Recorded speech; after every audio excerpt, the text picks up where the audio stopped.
A reputation she seems to be living up to. Oh, hello, Rosie. Hello, Zha Zha. I see you've met the boys. Aren't they wonderful? They make me feel so much at home. Her shoe was pinching her foot. And her watch needed winding. And she wanted to sit down. Funny, they never did that when our guest was Boris Karloff. Didn't they? Anyway, I'm glad to see there's still one of our group who hasn't completely lost his head. Here, Miss Gabor, from all of us. Oh, you really shouldn't have done this. Oh, it's really nothing. That's why you shouldn't have done it. Zha Zha, how do you do it? You know, inspire men to give you fabulous presents. Well, Rosie, I seem to have a gift for getting gifts. I know, but how do they get the idea to give you gifts? I give them ideas. You certainly do. And this sort of thing happens to you all the time? No, not all the time. You see, usually the diamonds are real. Oh, naturally. Well, now that you've met our charming guest as she really is, in a moment you'll see her perform in a role she chose for herself. Right after this message from our host. Are you sure you want to go through with this, playing a Southern belle? Well, of course, honey child, you. But with that accent. Well, doesn't all Southerners have accents? I see what you mean. All right, we'll do it. We're supposed to be the Gabor sisters. I'm Rosemary. And I'm Zha Zha Lou. Sounds like a song title, doesn't it? Anyway, I've just returned home from school in the north to learn that the Union Army is only a few miles away.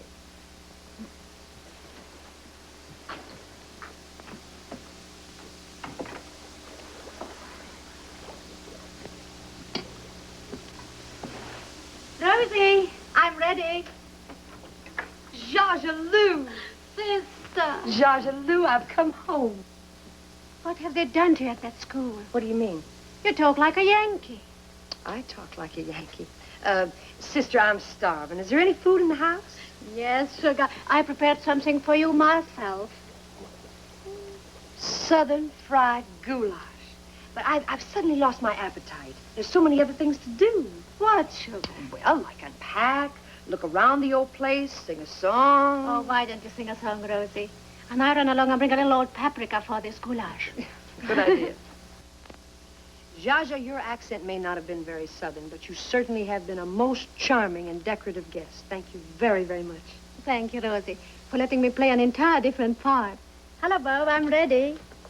Oh, you decided you could have dinner with them after all. Well, honey child, I figured I could get married any old day. You're right. Good night, Rosie. Good night, Zha. Good night, Rosemary. Bob. And to all of you, a very warm thank you for being with us this evening. I hope you can make it again next time. Until then, good night, everyone. Hello, everybody. Isn't this a lovely party I'm giving? I'm so glad I could come. Tony. Claudia. Aren't you a little bit surprised to see me here? I expected you days ago. That's why I didn't come sooner. Darling, what a lovely outfit you're wearing. You must give me the name of your dressmaker. You have a villa in Capri? Since when?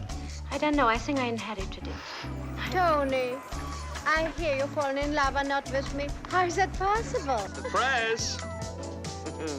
United Press, Associated Press, and Mr. Reuter. I just love to have my picture in the papers. But I can explain everything. I was on my way to the airport and then... Yeah, I know, and you ran into a bus. That was in Rio. This time it was Cartier's. Another bracelet? I can always explain everything. Darling, at least allow me to give you a lift on my yacht. These ferry boats are so crowded with people. May I have this dance? My dear Prince, this is the moment I've been waiting for all my life. Ma chère, may I have this dance? My dear Duke, this is the moment I was waiting for all my life.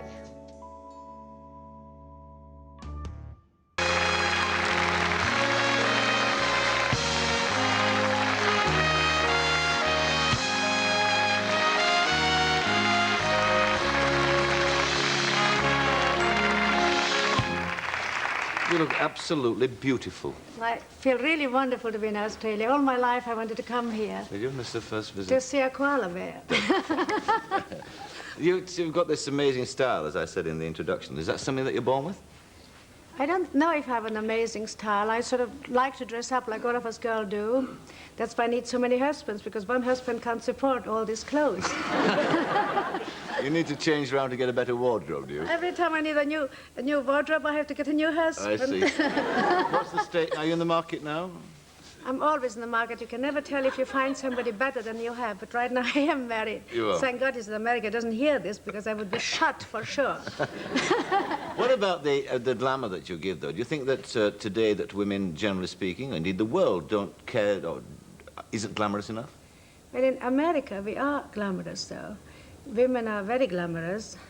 It's not terribly, you don't have to be terribly rich to be glamorous. You just have the good taste. You can choose wonderful clothes, copies, and of course you have to be well groomed, and that doesn't even take so much time. You have to exercise, you have to look after your face, after your figure, and of course you have to have a husband who sort of makes you happy. Well, women in love are more glamorous, are they? A woman in love is always glamorous and beautiful and exciting. How hard do you have to work at being glamorous, sir? What do you have to give up? Booze? I don't drink. You don't drink? I don't give up anything. If I want to, I drink, of course, but I don't like to drink. And I don't smoke, but you don't have to give up anything. Glamorous is such a silly word, excuse me, darling. to be, I hate the word glamorous. To be a woman with good taste. You don't, well, of course, if you drink too much, you're going to be puffy and ugly and silly. And you cannot afford to be silly, girls. That's a big mistake. Let the man be silly. They are silly now. Well, let's substitute glamour. Let's call it style, then, shall we? So style is very important. Now, what about your family? Did you come from a stylish family? Very stylish family. My grandmother was very elegant and stylish, and my mother is maybe the most elegant woman I ever met. She goes so far that I can call her up from London in the midst of a picture, and I have about 2 seconds to ask her something. So she says, "Darling, do you think tonight is, I don't know what kind of a ball in New York, shall I put on my green or my red dress with what jewelry?" Mother really is she's very interested in style. She was the dominant one in the family, wasn't she? The sort of driving force. She's the boss. Yes. We still call her every time, almost every day, wherever we are, and ask her advice. We never keep her advice, but we always ask her.